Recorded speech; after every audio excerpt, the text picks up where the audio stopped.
Ayo, boleh.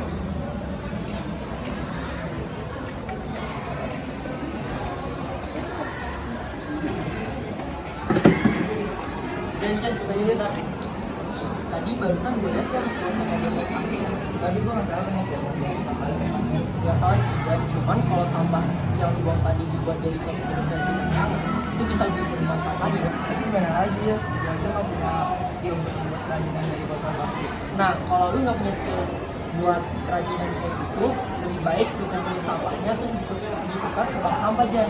Oh, Itu gitu. bisa jadi uang. Oh gitu. Bisa apa? Sampai itu habisnya. Tenang. Bank sampah itu banyak banget manfaat dan dampaknya itu bisa membuat lingkungan jadi bersih loh. Nah, buat teman-teman yang belum tahu apa itu bank sampah, simak penjelasan podcast dari kelompok kami ya.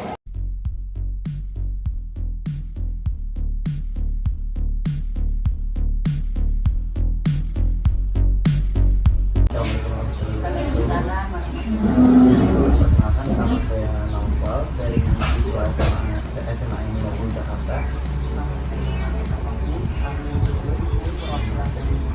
Di sini kami dari kelas 11 rencananya akan mewawancara beberapa pertanyaan untuk penyelesaian proyek 5 kami.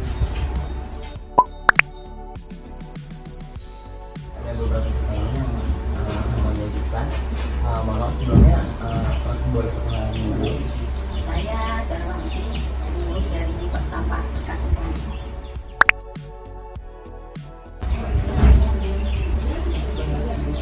Bagaimana ya pendapat ibu mengenai bank sampah sendiri?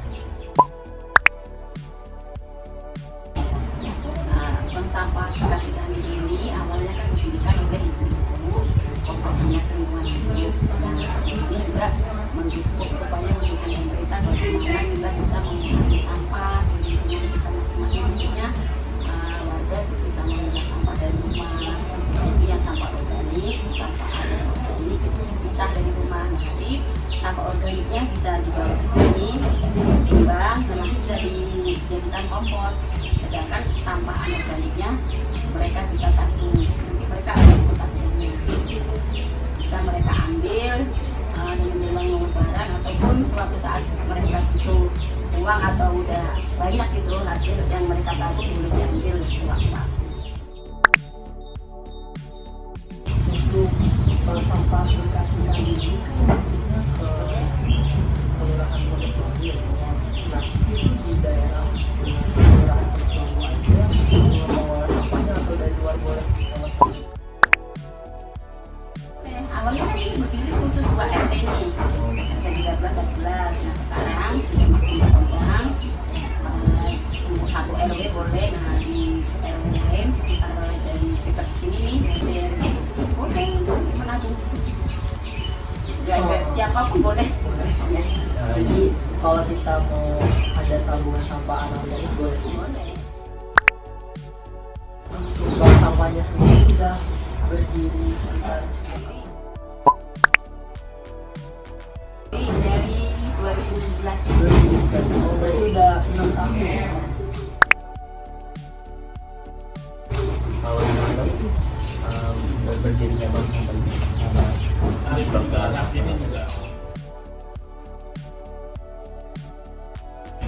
Sebenarnya sih bukan faktor apa ya, karena kan lingkungan kita kan komplek dinas lingkungan.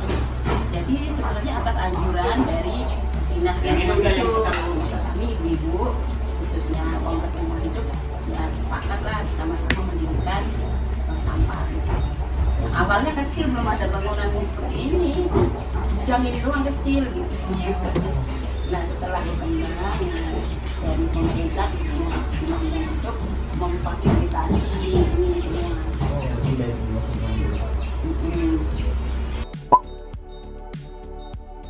Proses pengelolaan itu misalkan ada warga yang ngasih sampah organik atau organik, itu pengelolaan proses pengelolaannya gimana?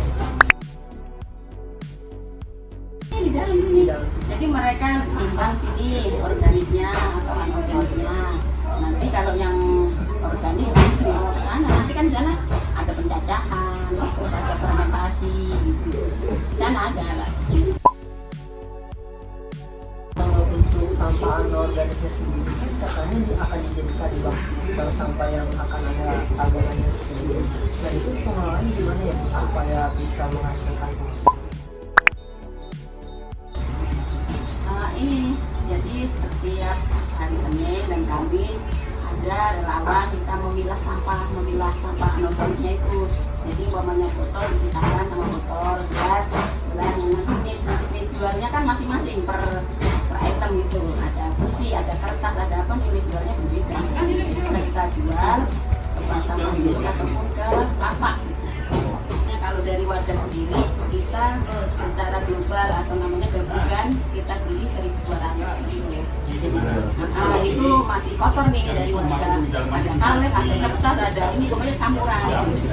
Masih campur semuanya. Belum. 1.200 per kilo itu untuk sampah anorganik aja atau sekaligus anorganik sama Anorganik aja. Kalau anorganiknya enggak dituangkan gitu. kalau sampah organik sama anorganik itu boleh nggak sih buat kita apa aja budaya sini? Boleh, paling kalau organik ya itu kompos yang bisa untuk menanam tanaman. Boleh dilakukan, boleh dibikin. Caranya sendiri bisa menjalankan bank sampah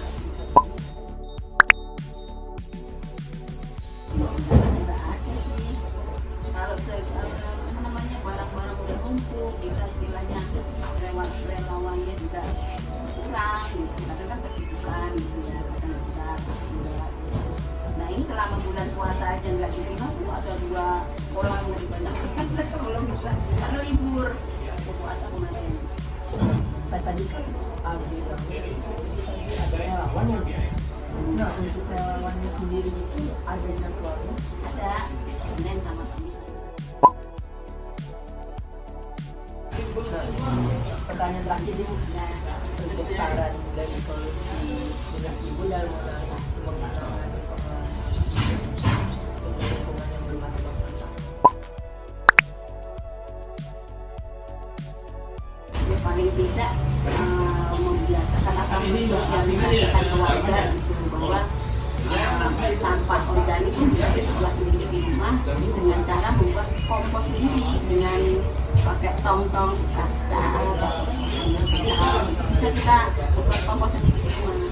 Nah kalau yang anorganiknya kita kan bisa nih ada tukang suka beli tuh, abang-abang yang suka beli itu bisa itu kita kumpulin dijual ke mereka. Nah, jadi kita tidak membuang sampah sebanyak-banyak. Memang kan sudah overload, sudah nggak dia makanya. Bagaimana kita mensosialisasikan ke warga, pokoknya yang bisa kita olah, kita uangkan, yang bisa kita buang. Organik pun bisa kita bikin di rumah.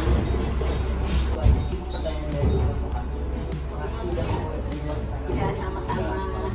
Nah, benar banget tuh teman-teman. Ya, sebagai generasi Indonesia harus banget nih mau bergerak demi mewujudkan Indonesia yang bersih dan bebas dari sampah plastik. Maka dari itu, yuk terapkan pola 3R. 3R itu apa sih? 3R itu adalah suatu upaya atau gerakan dari pemerintah guna memilah sampah plastik yang ada di Indonesia. Nah, kira-kira 3R itu kepanjangan dari apa ya? 3R itu kepanjangan dari reduce, reuse, dan recycle. Yang pertama ada reuse. Reduce adalah kegiatan mengurangi penggunaan produk sampah menjadi lebih banyak. Contohnya itu kita bisa memilah produk sampah mana yang bisa didaur ulang. Nah contohnya itu kayak menggunakan botol sampah plastik, kardus, kertas, dan kaleng. Yang kedua ada reuse.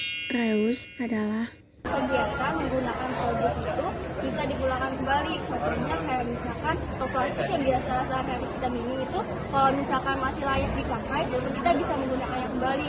Contohnya kayak bisa digunakan sebagai wadah minyak goreng, air, dan lain-lain. Yang ketiga ada recycle. Recycle itu adalah proses yang dimana kita bisa mengolah sampah tersebut menjadi sebuah kerajinan.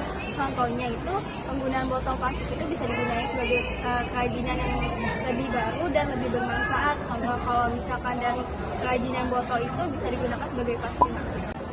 Nah sekarang udah pada tahu kan 3R itu apa? Nah, maka dari itu, kita sebagai generasi muda Indonesia wajib banget nih terapin pola 3R. Supaya apa? Supaya Indonesia ini bersih dan bebas dari sampah plastik yang ada di Indonesia.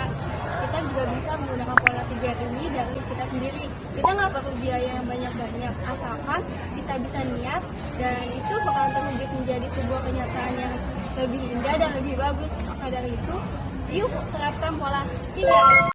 Saya Ayas selaku Ketua Proyek Kelompok 5 kelas 11-7 mengucapkan banyak terima kasih kepada Ibu Gina Permatasari selaku host yang telah membimbing kami dalam menyelesaikan proyek 5 kali ini. Dan saya Reva selaku wakil proyek kelompok 5 11-7 mengucapkan terima kasih banyak kepada pihak yang terlibat seperti Ibu Pengelola Bank Sampah Bekasi Ikan. Saya Nabila Dari. Saya Mas Fauzan. Saya Desa Besari. Dan saya Naufal. Terima kasih untuk semua partisipasinya, terutama untuk narasumber. Sekian penyelesaian proyek dari kami. Wassalamualaikum warahmatullahi wabarakatuh.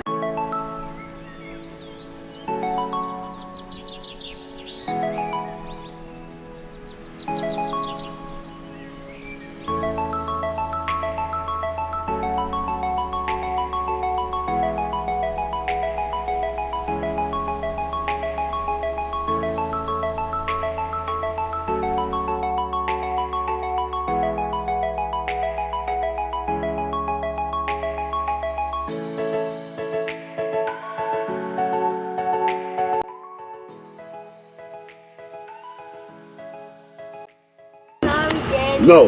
Listen, y'all. These kids want to act up in school, want to go to school and embarrass you, want to make like they ain't got no home training. So I told my son, don't go to school embarrass me no more. Saya Mas Fauzan. Ubahlah kebiasaan burukmu kepada lingkungan dan lebih baiklah. Halo guys, saya Ayas. Masa depan akan menjadi lebih indah jika kalian menjaga bumi ini dengan baik dan bijak. Halo guys, saya Naufal. Dengan membiasakan membuang sampah sembarangan itu sama saja dengan mendalam. Lingkunganmu membentuk dirimu. Bagaimana kamu menangani sikap yang darurat? Bagaimana kamu menangani sikap yang kasar? Itulah dirimu. Halo, aku Desi. Jadi kalau misalnya kita bisa menjaga bumi dengan baik, maka bumi juga akan bisa menjaga keberlangsungan kehidupan kita loh. Hai, saya Nabila Dari. Jagalah lingkunganmu tetap bersih untuk kehidupan yang sehat.